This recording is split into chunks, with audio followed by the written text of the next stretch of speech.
وعباد الرحمن الذين يمشون على الأرض هونا وإذا خاطبهم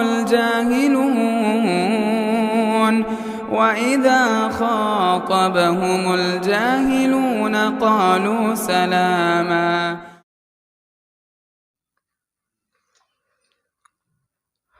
السلام علیکم ورحمۃ اللہ وبرکاتہ. الحمد للہ رب العالمین والصلاة والسلام علی سید الانبیاء والمرسلین اما بعد. اللہم صلی علی محمد وعلی آل محمد کما صلیت علی ابراہیم وعلی آل ابراہیم انک حمید مجید. اللہم بارک علی محمد وعلی آل محمد کما بارکت علی ابراہیم وعلی آل ابراہیم انک حمید مجید. محترم سامعین کرام، ہم لوگ غزوہ احد کے بارے میں سن رہے تھے اور باتیں یہاں تک آئی تھی کہ جو شہداء ہیں ان کی خبرگیری کے لیے اللہ کے نبی صلی اللہ علیہ وسلم نے صحابہ کرام کو بھیجے، خود آپ آئے اور اسی طرح سے تمام شہداء جتنے بھی شہداء تھے اللہ کے نبی صلی اللہ علیہ وسلم نے وہیں پر تدفین کیے ان لوگوں کو. آپ صلی اللہ علیہ وسلم ان لوگوں کے تدفین کے بعد ان کے لیے دعائے خیر کیے. اللہ رب العالمین سے سب کے لیے یہی دعا ہے، تمام مسلمانوں کے لیے یہی دعا ہے کہ اللہ تبارک و تعالی ہم تمام لوگوں کا خاتمہ ایمان بالخیر پر ہو، ایمان کی حالت پر ہو، آمین. میرے اسلامی بھائیوں، جنگ احد ایک ایسی جنگ ہے جس کے اندر مسلمانوں کی ایک بڑی تعداد جو ہے شہید ہوئے تھے. اللہ کے نبی صلی اللہ علیہ وسلم ان تمام کاموں کے بعد مدینہ واپس لوٹتے ہیں اور مدینہ واپس لوٹنے کے بعد اپنی تلوار کو اپنی بیٹی فاطمہ رضی اللہ عنہا کے ہاتھوں میں دیتے ہیں اور کہتے ہیں کہ اس کی خون کو دھو دو، یہ تلوار آج میرے لیے بہت اچھی اور صحیح ثابت ہوئی ہے. اللہ کے نبی صلی اللہ علیہ وسلم کے ساتھ ساتھ حضرت علی رضی اللہ عنہ بھی کہتے ہیں کہ میری بھی تلوار کے خون کو دھو دو، یہ میرے لیے بھی بہت صحیح ثابت ہوئی ہے. اس کے بعد اللہ کے نبی صلی اللہ علیہ وسلم فرماتے ہیں کہ اے علی، تمہاری طرح سہل بن حنیف اور ابو دجانہ نے بھی جنگ لڑی اور تم جس طرح سے جوامردی کے ساتھ جنگ لڑ رہے تھے وہ لوگ بھی اسی طرح سے جنگ لڑ رہے تھے. جنگ احد میں مسلمان جو شہید ہوئے تھے ان کی تعداد سب ملا کر کے 70 ہیں اور اس میں سے 65 جو ہے 65 جو ہیں یہ انصار قبیلے سے تعلق رکھتے تھے اور بقیہ جو ہیں وہ مہاجر تھے. اور اگر بات کی جائے مشرکین کے مقتولین کی تو وہ لوگ 22 اور بعض اہل سیر نے جو ذکر کیا ہے وہ 37 کی تعداد بتائے ہیں. یوں دیکھا جائے تو مسلمانوں کی تعداد جو ہے اس میں زیادہ ہے جو شہید ہوئے ہیں بالمقابل کفار سے. اللہ کے نبی صلی اللہ علیہ وسلم جب مدینہ آئے اور رات ہوئی تو صحابہ کرام یوں ہی نہیں سوئے، بے فکر ہو کر کے نہیں سوئے، بلکہ نبی صلی اللہ علیہ وسلم کی حفاظت میں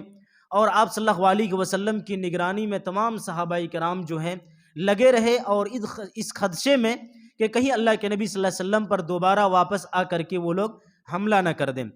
اللہ کے نبی صلی اللہ علیہ وسلم ادھر جو جنگ سے آئے تھے تو رات کو آپ صلی اللہ علیہ وسلم گہری نیند سے نہیں سوئے، بلکہ آپ صلی اللہ علیہ وسلم کے سامنے وہی منظر سب کچھ آپ صلی اللہ علیہ وسلم وہی سوچ رہے تھے جو جنگ احد میں ہوا، جس طرح سے لڑے اور جس طرح سے مسلمان شہید ہوئے، سب کچھ اللہ کے نبی صلی اللہ علیہ وسلم رات میں سوچ رہے تھے.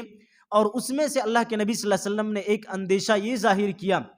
کہ یہ مشرکین بھلا یوں ہی کیسے وہ اپنے گھر کو پلٹ کر کے جا سکتے ہوں، جبکہ انہیں یہ معلوم تھا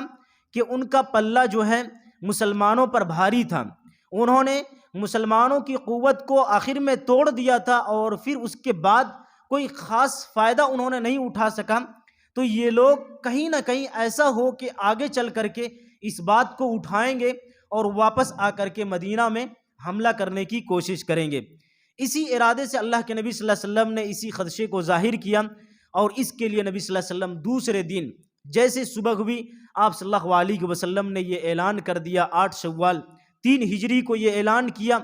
کہ ہمیں پھر سے ان کے تعاقب میں ان کے پیچھے میں ابو سفیان اور ان کے لشکر جو ہے مشرکین کے لشکر جو ہیں ان کے پیچھے میں ہمیں نکلنا چاہیے اور یہ دیکھنا چاہیے کہ یہ لوگ مکہ واپس لوٹ کر کے چلے گئے یا پھر یہ لوگ پھر پلٹ کر کے آنے والے ہیں۔ اللہ کے نبی صلی اللہ علیہ وسلم نے جس طرح سے اعلان کیے وہ تمام کے تمام صحابہ کرام، اس کے ساتھ ساتھ اللہ کے نبی صلی اللہ علیہ وسلم نے یہ اعلان کر دیے تھے کہ جتنے صحابہ کرام غزوہ احد میں شامل ہوئے تھے وہی لوگ ہمارے ساتھ جائیں گے۔ اللہ کے نبی صلی اللہ علیہ وسلم کے وہ تمام کے تمام صحابہ کرام جو اتنے دن جنگ میں لڑے اور لڑ کر کے وہ تھک کے چور ہو گئے تھے، لیکن جیسے اللہ کے نبی صلی اللہ علیہ وسلم اعلان کرتے ہیں سب نکلنے کے لیے تیار ہو جاتے ہیں۔ یہاں تک کہ کچھ ایسے صحابہ کرام جو اس جنگ میں شریک نہیں ہو پائے ان کو اللہ کے نبی صلی اللہ علیہ وسلم نے چھاڑ دیے تھے، لیکن پھر بھی ان میں سے جابر بن عبداللہ رضی اللہ عنہ آتے ہیں اور کہتے ہیں کہ اللہ کے رسول ہم غزوہ احد میں شریک نہیں ہو سکے تھے، میرے والد صاحب نے مجھے گھر میں روک دیے تھے اس وجہ سے کہ کچھ بہنیں تھیں اور کچھ بچے تھے، ان کے دیکھ بھال کے لیے میرے والد صاحب نے روک دیے تھے گھر میں، جس کی وجہ سے میں شریک نہیں ہو سکا تھا۔ تو میں آپ سے گزارش کرتا ہوں کہ میں بھی اس جنگ میں شریک ہوں، آپ جہاں کہیں بھی جنگ لڑیں گے آپ کے ساتھ ہم رہیں گے۔ اللہ کے نبی صلی اللہ علیہ وسلم نے کہا کہ ٹھیک ہے۔ تمام کے تمام صحابہ کرام کو لے کر کے اللہ کے نبی صلی اللہ علیہ وسلم حمراء الاسد میں آپ صلی اللہ علیہ وسلم جاتے گئے اور اس جگہ میں جا کر کے خیمہ زن ہوتے ہیں، یہیں پر پڑاؤ ڈال دیتے ہیں۔ اسی وقت معبد بن ابی معبد خزائی ایک شخص آتا ہے اور وہ اللہ کے نبی صلی اللہ علیہ وسلم کے ہاتھوں میں اسلام قبول کرتا ہے۔ اس سے پہلے یہ کافر تھا، اللہ کے نبی صلی اللہ علیہ وسلم نے جب انہیں سمجھایا تو انہوں نے اسلام قبول کیا، اور اللہ کے نبی صلی اللہ علیہ وسلم نے انہیں ایک کام دیا، کہا کہ ایسا کرو کہ ابو سفیان کے پاس جاؤ اور مسلمانوں کے تئیں ان کے دلوں میں رعب اور خوف ڈال کر کے آؤ۔ وہ گیا،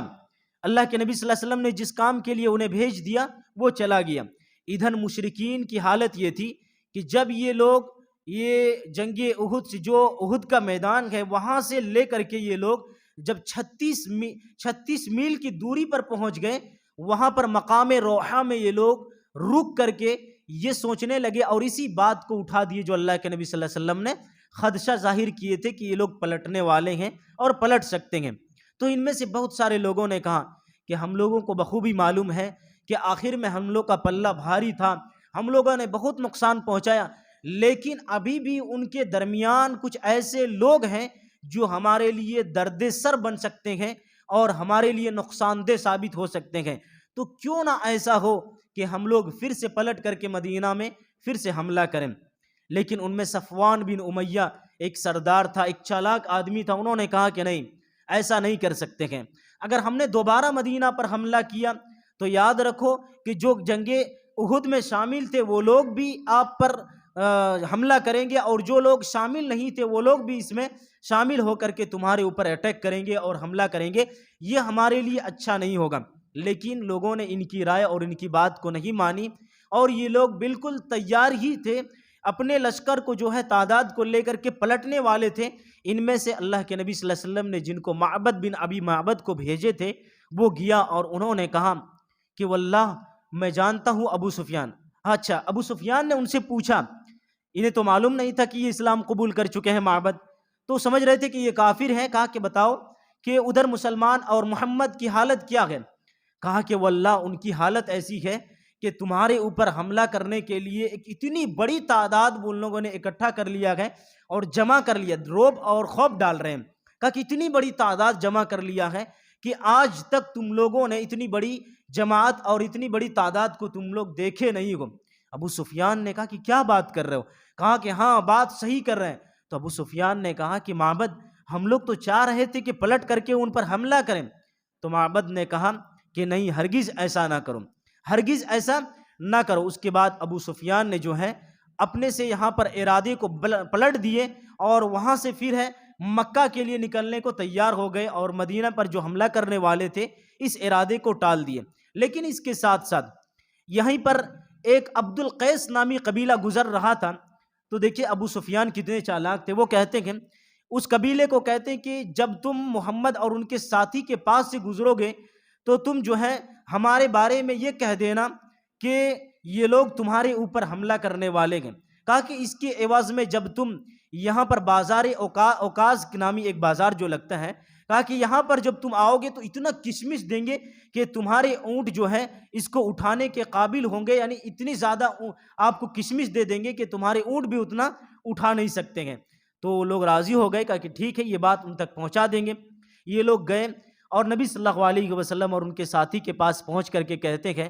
کہ ابو سفیان اور ان کے ساتھی تمہارے اوپر حملہ کرنے والے ہیں۔ اللہ کے نبی صلی اللہ علیہ وسلم اور آپ کے ساتھی جو ایمان کے جوش اور ولولے میں تھے کہاں پیچھے ہٹنے والے تھے۔ کہا کہ ٹھیک ہے۔ وہ لوگ اور بھی ان کی ایمان میں اضافہ ہو گیا، یعنی ان کے بات پر کوئی اثر نہیں ہوا۔ اللہ کے نبی صلی اللہ علیہ وسلم حمراء الاسد میں جو ہے 3 دن تک قیام کیے، اور اس کے بعد اللہ کے نبی صلی اللہ علیہ وسلم پھر مدینہ واپس لوٹ گئے جب ان لوگوں کے آنے کی کوئی خبر نہیں ملی۔ اس کے بعد اللہ کے نبی صلی اللہ علیہ وسلم کے ہاتھوں ایک شخص گرفتار ہوتا ہے، ابو عزہ نامی ایک بہت بڑا شاعر تھا۔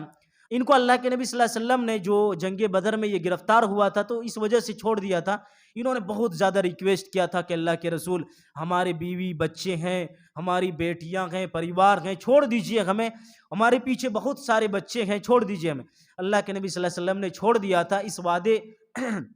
اس عہد کو لے کر کے۔ کہا کہ دیکھو تم ہمارے خلاف کسی کو نہیں بھڑکاؤ گے۔ کہا کہ ٹھیک ہے۔ لیکن یہ ابو عزہ نامی شخص جو ہے گیا تھا جنگ بدر کے بعد، جب انہیں چھوڑ دیا گیا تو گیا اور خوب بھڑکایا، یہاں تک کہ ایک وجہ یہی بنا تھا جو جنگ احد لڑی گئی اور جو جنگ آئی تھی، اس کی ایک وجہ یہ بھی تھی۔ ابو عزہ چونکہ ایک شاعر تھا اور شعر و شاعری کرنے والے جو ہیں اس وقت بہت اہمیت کے حامل ہوا کرتے تھے، اپنے اشعار کے ذریعے جو ہے بہت بڑے بڑے جو ہے مجمع اکٹھا کر لیتے تھے۔ تو اللہ کے نبی صلی اللہ علیہ وسلم کے ہاتھوں جب یہ گرفتار ہوا، پھر وہی ریکویسٹ کرنے لگا کہ اللہ کے نبی ہمیں چھوڑ دیجئے، بیوی بچے ہیں، ہماری بہت ساری بیٹیاں ہیں۔ اللہ کے نبی صلی اللہ علیہ وسلم نے کہا کہ مومن جو ہے ایک سوراخ سے 2 بار نہیں ڈسا جاتا ہے۔ اگر آج ہم نے پھر سے تمہیں چھوڑ دیا، تم جاؤ گے مکہ اور کہو گے ابو سفیان اور ان کے ساتھی کے پاس کہ ہم نے پھر سے محمد کو دھوکہ دے دیا، اس لیے اب تمہیں نہیں چھوڑا جائے گا۔ اس کے بعد انہیں نہیں چھوڑا گیا۔ تو یہ اللہ کے نبی صلی اللہ علیہ وسلم جو ہے جیسے ہی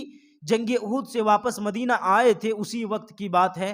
اب جو ہے آگے انشاءاللہ آپ کے سامنے یہ بات رکھیں گے کہ اس میں جو ہے فتح کس کو حاصل ہوا، کون ایسی لشکر تھے جنہیں فتح ہوئے تھے اور کسے شکست ملی تھی۔ یہ بات کل